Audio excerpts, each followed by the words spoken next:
you very much. We've still got people coming in the room, so you've got a lot of fellow attendees of yourselves. I really appreciate you all spending the time this morning just to take an hour out of your day to come and join James and I in regards to conscious experience design. We're going to kick off in about 1 minute and allow as many people as possible to actually enter the room. So we've got a number of people who are actually joining us for today's session.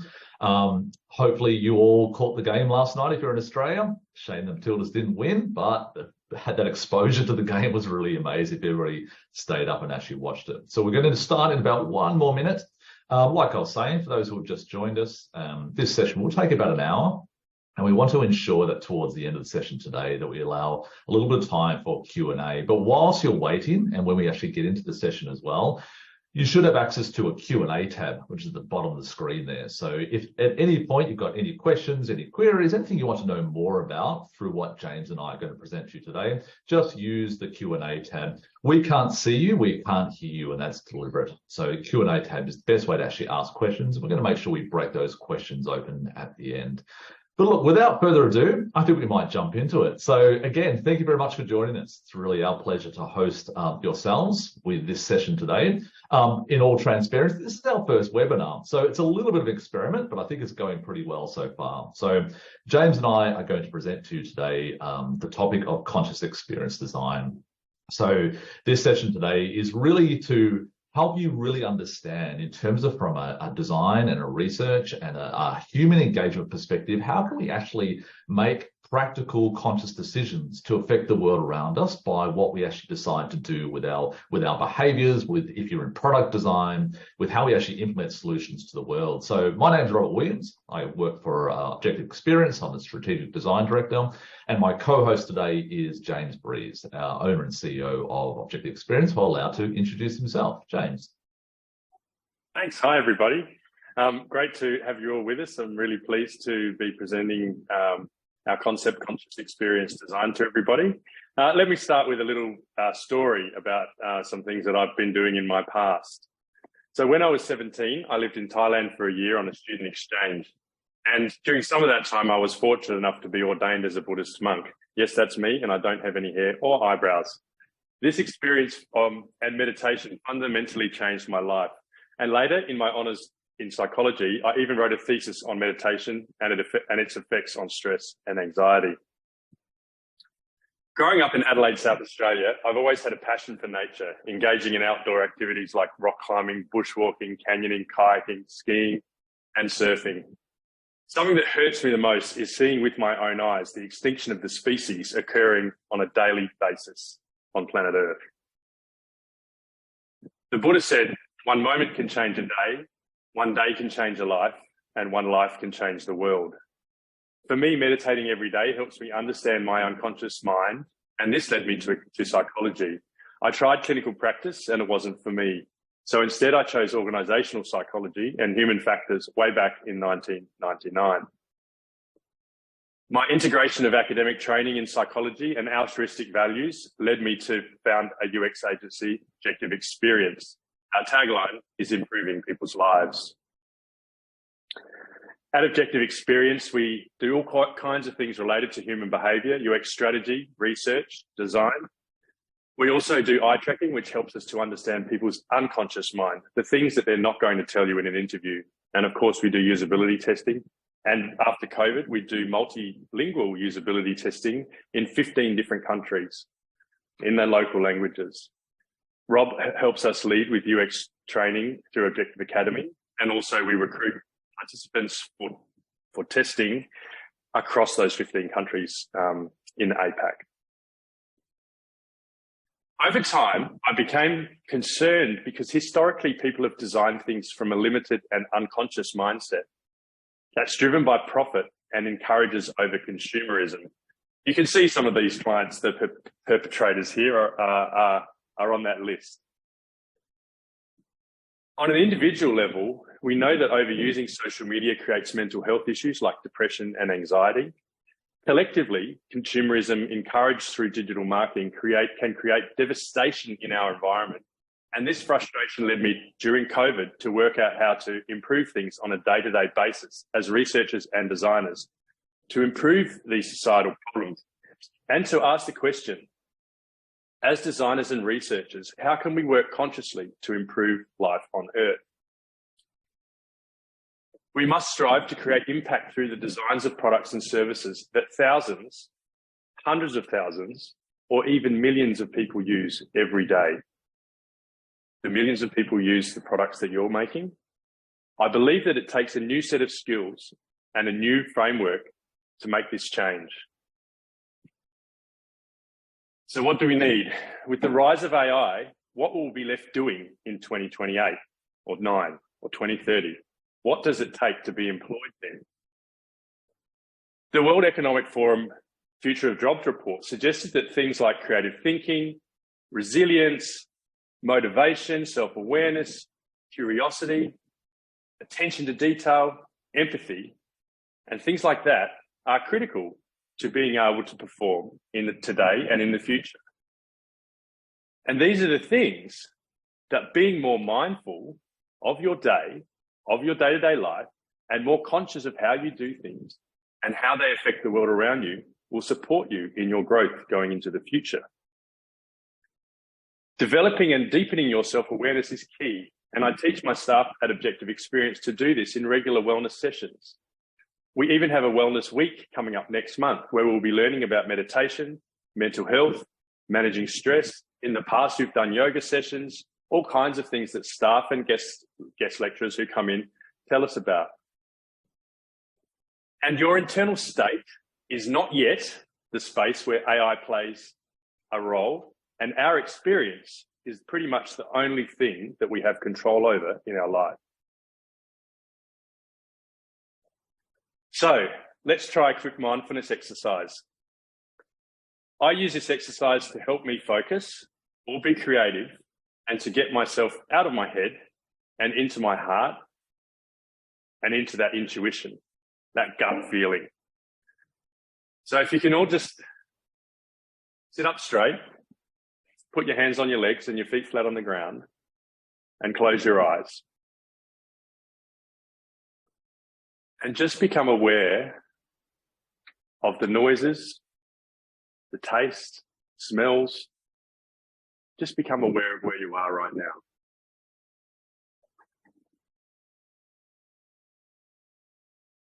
Now, as you hear, see, feel those things, become aware of where your attention, where your awareness is.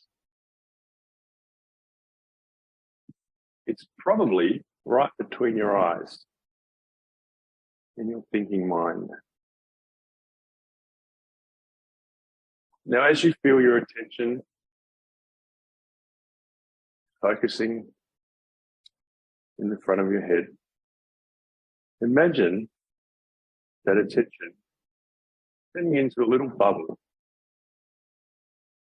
It's a little bubble that's growing bigger and bigger inside the front of your head. Now imagine this bubble filling your head, pushing gently against the inside. And imagine it moving down your neck, into your chest, and going into your heart.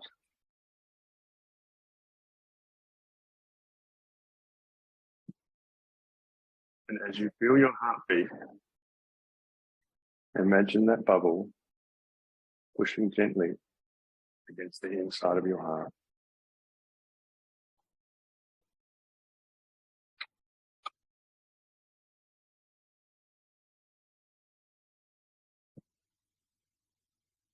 Now, if you slowly open your eyes,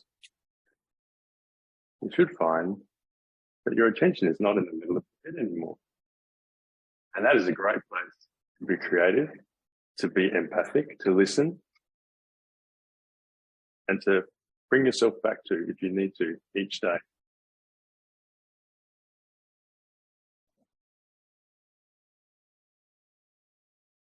So now that I have your attention, Rob and I are going to take you through our new conscious experience design heuristic framework. It helps us to think more broadly than just making things easy to use, or just about project deadlines or profits of branding or reputation. These new set of heuristics or rules of thumb include the standard set of criteria laid out by Jakob Nielsen. They're hidden in there. And also, they incorporate the UN Sustainable Development Goals, or some of them, including health and well-being, reduced inequality, responsible consumption, and climate action. The first is the planet. So what is the environmental impact of the design decisions that you're making? You can create things that consume less energy and require millions of people to charge their phone less. You can also help them create transactions and complete transactions as quickly as possible. How does your product educate people towards and encourage sustainable behaviours that reduce people's carbon footprint and energy consumption? Rob will show some of those a bit later. Secondly, as the Dalai Lama says, compassion is an emotional response to empathy or sympathy and creates a desire to help. People actually do something about helping other people. And it's important to consider how we can empower users, regardless of their abilities, to achieve their goals equally. And how can we create a sense of belonging, safety, collaboration, so people feel welcomed, supported, cared, and understood. When we do some sports, we feel a sense of focus, purpose, control, and trust in our ability. And we can create these experiences for people or for users, even if it's just for a short amount of time in the products that people use day to day. We need to consider presence up front in the design process, so the designs are consistent, clearly structured, and the users feel comfortable and in control of their experience. Lastly, happiness. We make sure that our designs delight people. With creativity and innovation, we support their well-being. We avoid dark patterns and we avoid creating addictions and try to minimize the daily stresses and reduce the frustration levels by making our designs as easy to use as possible. Something that I always think about is when millions of people are using some banking app and it frustrates them every single time they make a little click and they don't need to, or they can't find the help that they need. Those micro stresses build up in people. If they're already stressed at work and they've got to do these things, they just build up and build up and build up. It's like a cup getting full. And if we can reduce those across those apps that people use every day, or things in the world people use every day, then we're making a difference to those people. So how might you apply customer experience design principles to your product? What are the other things that the projects you're working on are doing to influence all aspects of life, to improve environmental outcomes, to build community, to help people, and to make their time more available? So let's talk about conscious experience design, or CXD as we call it. As we all know, human-centered design says it's important to develop empathy and understanding of diverse human worldviews. We do this across Asia with our business. We need to engage with business and technology stakeholders at their level and conduct research to uncover motivations, emotions, needs, all of those common things that we've been doing for a long time. But when I think about purpose, this starts at the top. Executives have a variety of opinions and perspectives, and you need to step out of your role, your bubble, and just doing what they say and understand, well, why are they doing it? Why are they doing this project? Do they understand the impact that it's having? And if they don't, think about what impacts there are and then sell those ideas up to the executive so they can actually be doing something useful other than just making money. You can use tools that we've all generated with research, live videos, observations, team discussions, quotes, eye tracking information to show these executives what is actually happening with the products that they're using so they can actually see the impact having day to day. So Rob's now going to take you through some examples of sustainability and environmental impact, and I'll pass over to you. Thanks, James. And obviously what James has been talking about is there's a conscious and an unconscious state. How can we actually make these conscious decisions to impact the world around us in terms of decisions that we make, and especially as research and design consultants, we've got a whole toolkit we can actually use to actually make sure we personally and with our stakeholders and our clients, we're making those conscious decisions.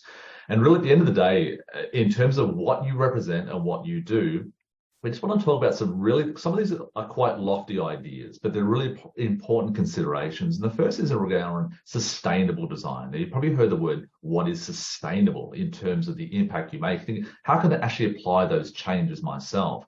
Well, sustainability comes in many shapes and forms. And as a first clue in regards to mobile phone use, this is a really kind of interesting way of seeing the world in terms of how we use our devices. So when it comes to the energy consumption that a phone takes, we often think about this from a personal level, that we have our personal device and we're making minimal impact upon the world, but that device requires energy to actually drive. And how long we're actually engaged with our phone requires more energy. Now, it's really important, and this is why we think from a sustainability perspective, think of that at scale. Think about that from a big institution with potentially millions of people using an application, using your phones. What is the energy drain? What is the consumption of power required across those devices? There is a quantitative impact. So how that lends itself to the actual design decisions we make is something James was talking about in terms of minimizing that impact. Less time on task, how to create some efficiency, and these are latched to other principles we're going to share with you as well, to actually reduce what they need, what a person needs to do to reduce that time on task, to reduce the overall scale. And then clearly, that then has an environmental impact. So we talk about stakeholders, we talk about ourselves as research and designers, we talk about the decisions we make. We can impact the environment by those decisions. So for example, we're all involved in a real estate marketplace in one way, shape or form, whether we own homes, whether we rent, whether we're an owner. This organization from Singapore, for example, Property Guru, has a green score. So how can we actually help users looking for properties make conscious, sustainable choices that impact the environment by where they choose to live or the features of a house in terms of the guide and scale they give? Now, this is not just a score that's just derived out of the blue. This is from data and statistics that actually build up. What does a household have? Does it have solar panels? Is it tapped into very natural water sources? How they actually form the green score will impact people's decisions. And then when it comes to product itself, our engagement, this is just scraping the surface in terms of a couple of organizations that are doing sustainable environmental impacts really well. So for example, Grab for Food, enable and empower users to make these choices, to make a conscious decision about what they should require by, say, for example, only asking for plastic cutlery if they actually need it, rather than it being just a default state. Let's send out our products with the plastic cutlery that then goes into landfill. Well, let's empower users with a choice to do so. If you're not sure of who the Iconic is, Iconic is essentially a big fashion label. Now, they're doing multiple streams of thought when it comes to conscious design decisions in terms of the materials they use, how they produce clothing, even down to recommendations, how to better care for your clothing so it creates longer sustainability of that item. So we reduce that fast fashion sense in terms of buying an article. It's going to only get lasted for X amount of times and we'll get rid of it. They're trying to reverse that process. And lastly, Bank Australia here on Australian shores are doing amazing awareness in terms of how they use their investments with consumers, with ourselves, to actually invest in really good, sustainable environmental goals, to actually help the environment around them rather than just make money. And moving on, let's talk about compassion. So compassion starts with you. Obviously, you need to be compassionate towards yourself. But how can you be compassionate towards the others or towards the planet? And how are you helping? Empowering people to do things that they wouldn't normally be able to do, or to do things in different languages that they couldn't speak. There's this fantastic example that I see in Indonesia, where I live. When you're using the Grab app to get delivery on the motorbike or food or whatever you need, the app presents both Indonesian and English in the text. And then it allows you to write back to the person and does the translation immediately. You can also use voice input so that you can speak in your own language and have that also translated. And also they have enabled on the app for the drivers, they can speak to the the maps to find out where you live. So the way that language is used on the Grab app is actually really great, and it enables this cross-cultural communication in different languages, which is phenomenal.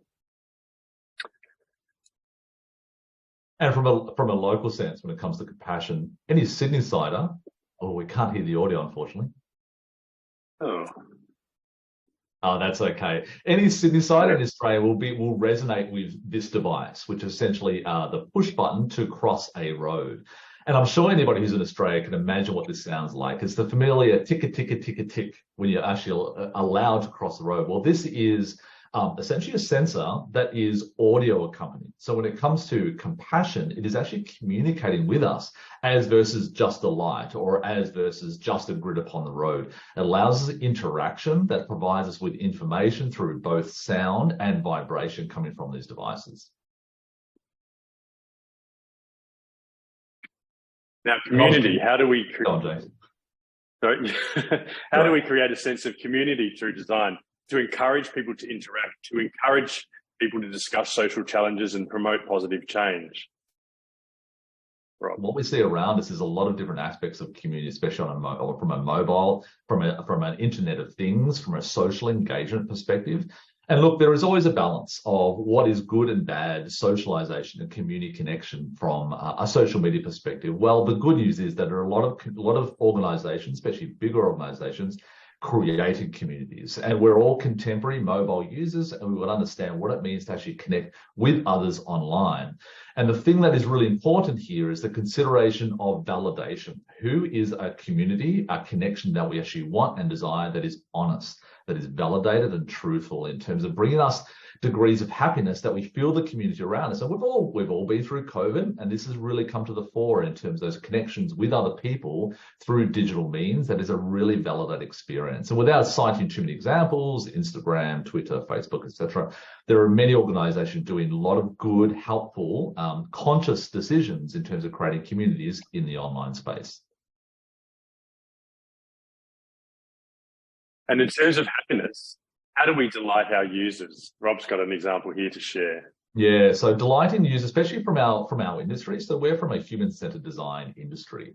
And often we speak of what it means to actually bring delight to a user through digital engagements. And it can be a funny term. You think, well, how can I be delighted by what I'm actually engaged with digitally? And emotions, where delight is involved, is a whole spectrum. So it doesn't mean everything to everybody. And it could be the small things. It doesn't need to be the big things. So, for example, if you're familiar with this, if you use a Chrome browser and you get a lack of internet connection, you may get the dinosaur game, and I hope you've all seen this. It's a small moment of delight. And again, when it comes to holistic happiness of people's well-being, it can be the little things that really contribute rather than a 404, rather than an error, rather than a barrier. Let's actually give people moments of delight that just improve their day a little bit more incrementally to create some happiness. And we also need to think about mental health and well-being when we're working with things. So we can promote these through design interventions, through creating trust, through allowing the user to focus with design clarity and avoiding those dark patterns and saving users time and frustration. And as I've been talking about, there are moments where a lot of the design decisions we're trying to make and that you can make yourself in terms of, especially if you're a product designer or you're in a UX field like us, or you're a product owner, or you're a stakeholder of an organization, or you're actually just interacting with these. Often the moments of compassion and well-being, especially when it comes to your mental health, can be small incremental changes. And we've always got a lens on terms of what can those little incremental changes be to create the betterment of a whole. And it does sound quite high level and lofty, but these are real tangible outcomes that we want to introduce into designs and how people interact with products. So really just 3 simple examples of a whole list that we could actually summarize here is one, hiding account balances, especially when it comes to promoting well-being, when it comes to managing our personal finances. There are people who like to obsessively check their balance because money is stressful. So in terms of reducing that stress, maybe let's not show it straight up. And in terms of progress, savings is really important to everybody, whether you have savings or not, but actually giving people a sense of milestones and accomplishments rather than just seeing their balance through a progress system is a really smart way of actually presenting that snapshot of our own finances to us when we're checking things potentially compulsively. And lastly, the messaging, a narrative, a tone of voice that is actually not just transactional, not just about here is how much money you've got, but really in a more human empathic tone, such as a congratulations, such as a well done, such as you're actually, you've got this, it's okay. And those small little pieces of narrative can really help improve people's well-being, especially mentally, whether they realize it or not. And there's just 3 really high-level examples that hopefully get you thinking about how to produce a more positive state of play in our mobile environment than what we're actually used to.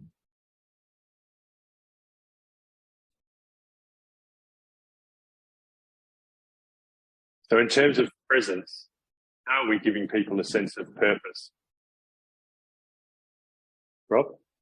Oh, sorry. So in terms of purpose, and what I want to provide to you across these next few slides is some direct interaction ideas, some screen designs, because this is really coming from the lofty state of what is conscious experience design to actual outcomes and what some of the examples could look like.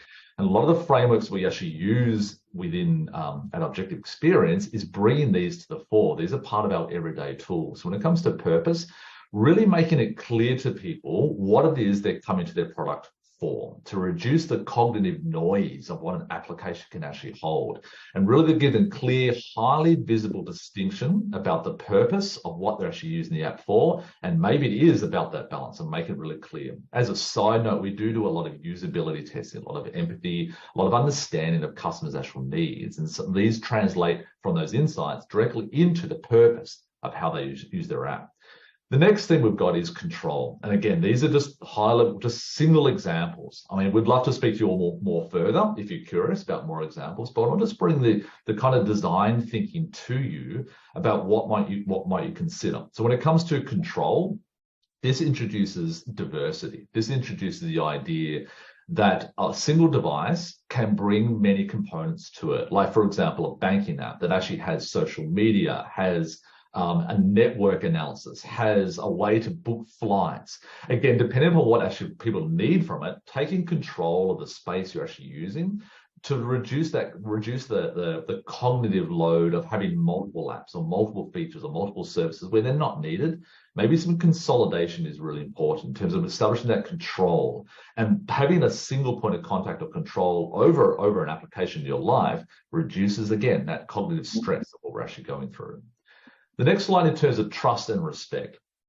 So this is very much about data. So this is something we're all very much used to in terms of a transaction from a sales to a consumer perspective. How is an organization using our data? When we actually conduct that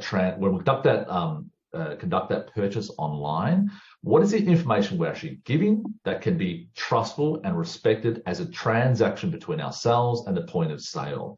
So in terms of, again, building up that confidence, building up that or reducing that stress in terms of how my information is being used, and I trust the provider is actually giving this to me, which all relates to data. And a lot of that comes through visibility. A lot of that comes through conversation. A lot of that comes through trust in terms of what a provider is telling us about that sale and why they want certain points of data and how is it actually relevant to them. The last point, which is focus, is essentially enabling people to really not get confused, to really highlight through intuitive means. And a lot of the designs we create are conscious or unconscious expectations that relate to the information architecture of an application. So having clear focus about the purpose of a product, to lessen their time on task, to really reduce their workload or their job they need to get done when using an application is always going to be helpful. So for example, the Maya app, which is one of our clients, they've put a lot of work into the design of their product to allow people to focus on the task at hand, get in, get out, get it done, without being confused about that architecture of content. So it's really clear about what they're actually using, the objective is, And that also encourages them to come back to the app as well, because they've got focus in terms of what that application is providing them for. Again, thinking of their whole world. We often think about the systems people actually live within. So it's not only just using this app, it's what is their environment? What are their considerations? What do they actually want this to be that fits within their lifestyle and ultimately their own well-being? James.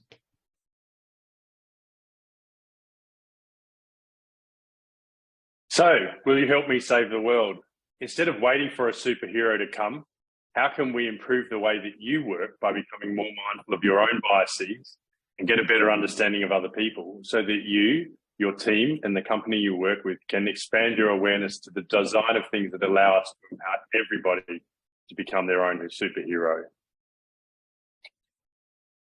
We might open it to questions. So, ladies and gents, that does. We have cruised through. Yeah, we breezed through that quite quickly. As I was saying to everybody who joined us right at the start, this for Objective Experience is one of our first webinars. So it's been our delight for you to actually join us upon this, and we'd love to do more. So there's a few things coming up in terms of what we're actually planning for from the webinar space. One, we've actually got a workshop on conscious experience design coming up.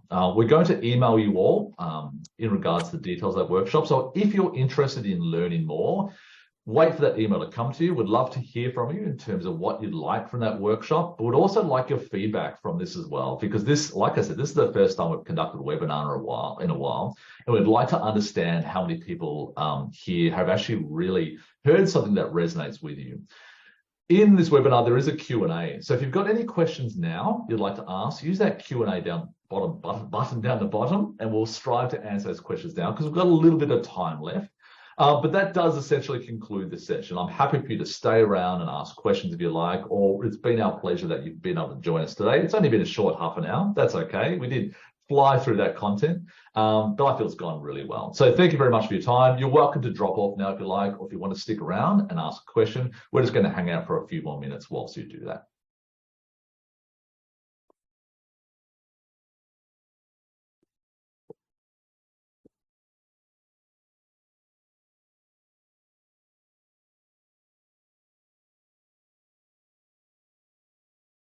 I'm not sure if people are furiously writing questions right now or are just waiting for us to continue on, but we'll give it a couple more minutes and then we'll finish up, and then we'll hope to see you again in another webinar in the future.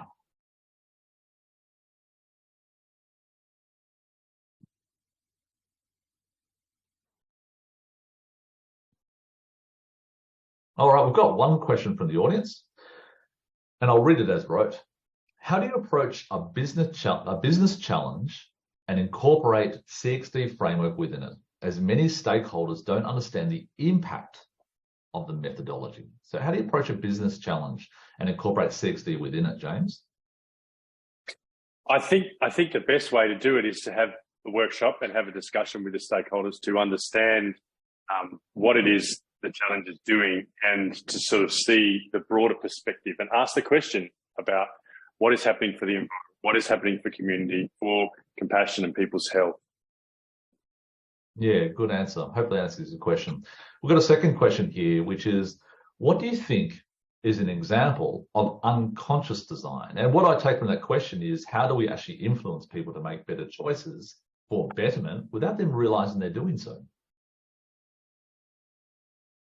A slot machine where people are betting. I'm going to add something to there too. That's a really good question for the person who actually asked that. Is there's this aspect called dark UX. So dark UX is really it's a market example where people are influenced to make decisions that they don't necessarily want to be making. I'll give you a classic example. How often have you gone to a website and you've seen in the bottom left-hand corner, X person has bought this product? And it keeps popping up all the time. Ask yourself, is that actually a valid purchase somebody's made, or is it a dark UX technique to incentivize you unconsciously to purchase a product because others are doing so? James, can you think of any examples where there's an unconscious design choice for the better? An unconscious It's a really good question. Because by design, to that question, by design, you would think that the designer for that product has put that in place to help people make better decisions without them realizing it. Is that the question? Is that the question? Yeah, the question was, what do you think is an example of unconscious design? I'm just translating what that question might actually mean.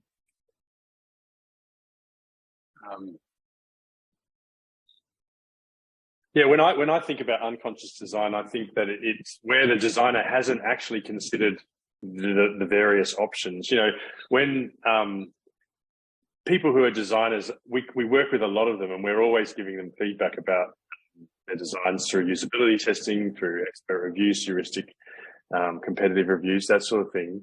And there's a lot of designers who are brilliant, and they can sort of bring both sides of their brain and their mind together, and they can come up with really great ideas, really creative ideas by thinking about all the different perspectives that are available and all of the different types of people that will be using things and the cultures they come from, the background they come from. But when there's other designers who come through and they might not be like that, they might just have very, very good artistic skills, for example. And some of those people will try to use the research tools, the research methods to overcome the fact that they can't think about all of those things instantly. It's not part of who they are. So the reason that I've prepared the conscious experience design framework, because it is just another framework, but it does include things that are outside the normal stuff that people would think of in an office when they're trying to in their team room trying to come up with things. So it's really just pulling people a little bit broader than what they're doing to understand what it is. So when I think unconscious and conscious, I'm thinking about the work that people are doing on one side, and then also thinking about, well, what is the person who is using the product doing? Is it making them more conscious of things, or are they just going about their life and just leveraging their habits as they go through? Yeah, it's a big field, especially when it comes to unconscious or conscious application design and working with people's jobs to be done and their personal objectives. Everyone, again, thank you very much for joining us today. There's no more questions that have come through. So it's been our pleasure to host you for the last 40 minutes. Enjoy the rest of your day, and we hope to see you again in the future. Thanks, everyone. Bye-bye.